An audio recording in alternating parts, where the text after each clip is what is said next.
আলহামদুলিল্লাহ, ঈদের বাজার উপহার কার্যক্রম চলমান।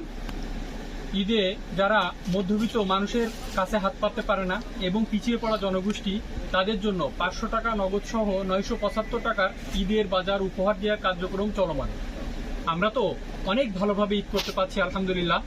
আমরা যদি চাই 1 কেজি খাসির মাংসের চেয়েও কম দামে একটা পরিবারের একটা দিনের ঈদের বাজার উপহার দিয়ে তাদেরকে একটা বেলার জন্য হলেও আমরা ভালো রাখতে পারি, তাই আসুন আমরা সম্ভব হলে একটা পরিবারের একটা দিনের ঈদের দিন একটু ভালোভাবে ঈদ করার সুযোগ করে দেই। আপনার আশেপাশের যে কোনো মানুষের সম্ভব হলে আপনি এই কাজটি যদি সম্ভব হয় একটু করে দেখুন, দেখবেন আপনার মনের দিক দিয়ে অনেক ভালো রাখবে যে একটি পরিবারের একদিনের জন্য আপনি ঈদের বাজারটা করে দেওয়ার ফলে সে ভালোভাবে ঈদ করতে পারবে। দেখুন এখানে আমার প্রত্যেকটা প্যাকেটে 10 রকম করে জিনিসপত্র আছে, যে জিনিসপত্র দিয়ে আমরা চেষ্টা করে যাচ্ছি যে ঈদের জন্য একটা পরিবার একটু ভালোভাবে কাটাতে পারে।